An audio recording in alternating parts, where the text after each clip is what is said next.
Selamat pagi, siang, sore, malam, Pak Fajar. Perkenalkan, nama saya Muhammad Abid Bayar Kalfaridzi dengan NRP 5025241133 dari kelas A pemrograman berorientasi objek.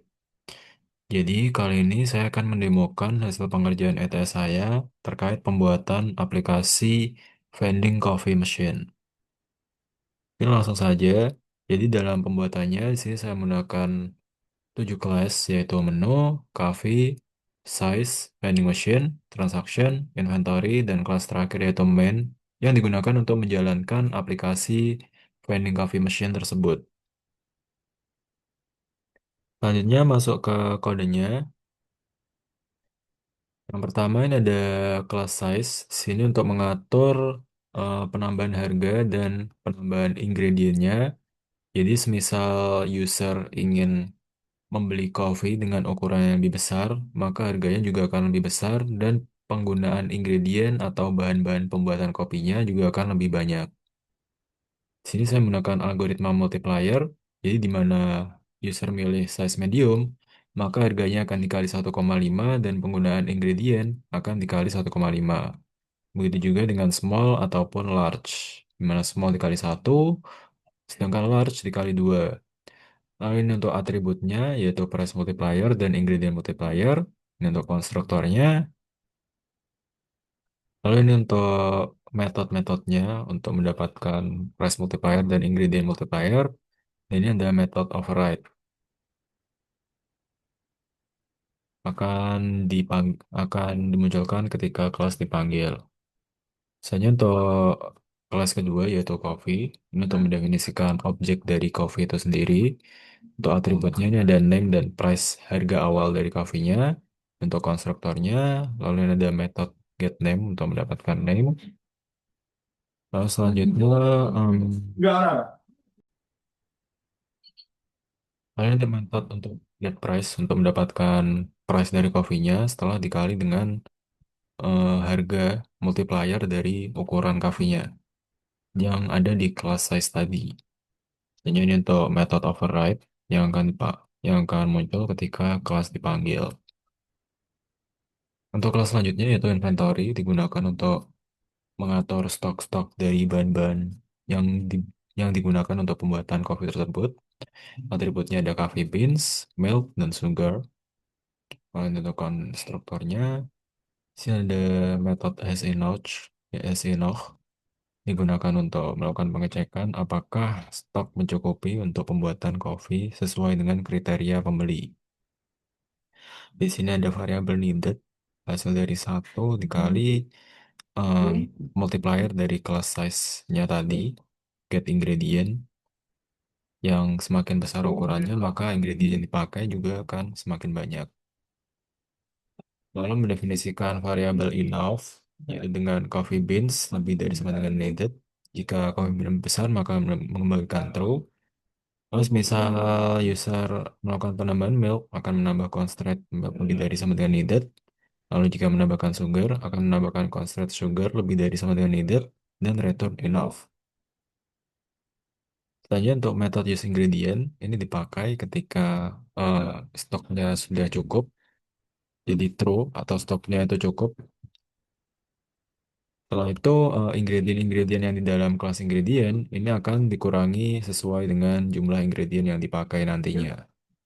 Lalu untuk metode override-nya, selanjutnya ini ada kelas menu digunakan untuk mendefinisikan objek menu beserta menampilkan menu yang ada di vending machine nantinya. Ini untuk atributnya menggunakan array list dengan elemennya itu dari kelas coffee. Di sini saya menambahkan secara manual yaitu kelas coffee-nya sebanyak 4 objek coffee yaitu espresso dengan harga 8.000, cappuccino dengan harga 10.000, latte dengan harga 12.000, dan americano dengan harga 9.000. Lalu untuk metodenya yaitu show menu digunakan untuk menampilkan menunya yaitu coffee beserta harganya. Saja ini metode untuk mendapatkan coffee-nya yang bisa disimpan dalam variabel nantinya. Lanjut ke kelas selanjutnya yaitu transaction. Sini saya menggunakan library untuk mendapatkan datetime dan formatternya. Ini untuk atributnya, dan untuk konstruktornya. Nah, untuk datetime-nya di sini saya menggunakan local datetime.no. Lalu untuk formatter menggunakan datetime formatter dengan formatnya yaitu years, stroke month, stroke day dengan hours, minute, second. Menggunakan formatnya. Dan untuk method override digunakan untuk menampilkan log transaksinya. Jadi kelas transaction ini untuk mendefinisikan objek yaitu log transaction. Selanjutnya ini untuk kelas vending machine, ini sebagai penggerak dari aplikasi vending machine itu sendiri, yaitu yang menjalankannya, ya, untuk mensimulasikan lah intinya. Di sini saya menggunakan scanner untuk mengambil input dari user. Lalu ini untuk atributnya menggunakan class menu, inventory untuk mendefinisikan objek dari inventory, lalu array list dari transaction, history untuk history transaksinya digunakan untuk menyimpan log transaksinya. Sini untuk konstruktor. Lalu untuk method start digunakan untuk memulai simulasi dari aplikasi vending coffee machine. Selanjutnya, sini saya menggunakan while true untuk melakukan loop agar pembeli dapat membeli kopi lebih dari satu kali. Dan jika ada sesuatu yang tidak valid, yang pertama-tama menu akan menggunakan metode show menunya untuk menampilkan menu. Lalu ada lalu program akan mencetak pilih kopi digunakan untuk mengambil input dari user. Milih kopi mana yang akan dipilih. Jika user mengetik 0, maka loop berhenti dan user akan keluar dari simulasi. Dan jika selain 0, maka coffee yang dipilih user akan masuk ke objek coffee di sini. Jika coffee-nya 0, maka pilihan tidak valid dan akan mengulang program dari awal atau loop. Setelah coffee sudah dipilih oleh user, maka user selanjutnya memilih ukurannya, yaitu 1 untuk small, 2 untuk medium, dan 3 untuk large. Nah, di sini menggunakan algoritma di kelas size tadi, jika 1, maka size-nya adalah small, sesuai dengan enumerate, lalu case 2, size-nya adalah medium, size 3, maka size-nya large, dan default-nya small. Selanjutnya ini untuk opsi penambahan gula, di mana user akan diminta input, apakah ingin menambahkan gula. Jika user milih Y atau N, nantinya akan disimpan di variabel add sugar, untuk Y sebagai true dan N sebagai false. Begitu pula dengan tambah susu. Nah, setelah itu akan ada algoritma pengecekan menggunakan kelas inventory dengan metode has enough. Apakah inventory saat ini cukup untuk membuat coffee yang diinginkan sesuai kriteria user? Jika tidak cukup, maka akan mencetak stok bahan tidak mencukupi dan admin akan dihubungi untuk mengisi ulang stok. Lalu program berhenti. Setelah itu, jika mencukupi, maka akan menghitung total harga yang akan dibayarkan oleh user, yaitu total harga dari coffee sesuai dengan size-nya. Lalu jika user menambah gula, maka akan dikenakan biaya 500, dan jika menambah susu, dikenakan harga 1000.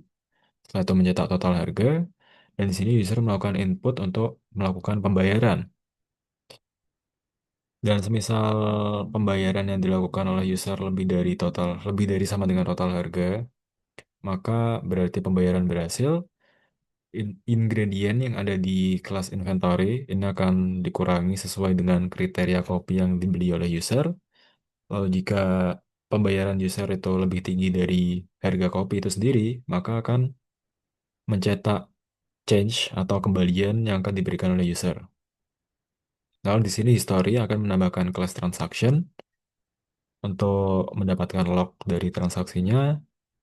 Dan semisal paymentnya itu kurang dari total atau harga yang dibayar oleh user kurang dari harga kopi, maka mencetak uang tidak cukup dan akan loop dari awal. Selanjutnya di sini akan mencetak log jika loop telah selesai dan mencetak kata-kata outro atau terima kasih telah menggunakan mesin kopi.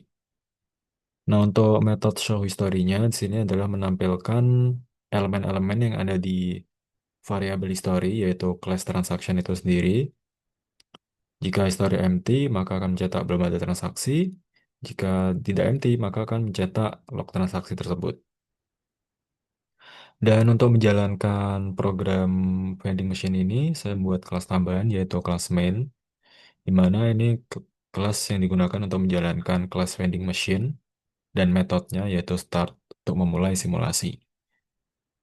Nah, selanjutnya mungkin di sini saya akan mendemokan programnya.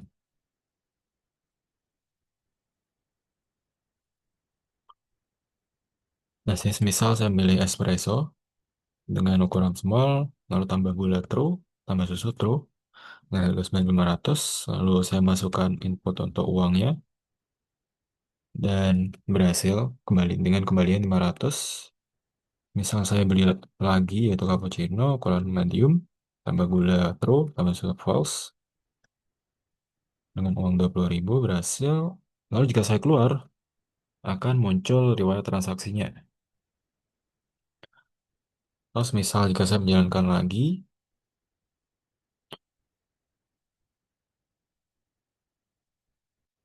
dengan uang yang kurang dari harga kopinya, maka akan muncul uang tidak cukup. Dan jika saya keluar, maka riwayat transaksi akan kosong, karena uang tidak cukup dan transaksi batal untuk dilakukan. Nah, mungkin itu saja demo dari saya. Eh, Kurang lebih mohon maaf. Selamat pagi, siang, sore, malam, Pak Fajar. Terima kasih atas waktunya.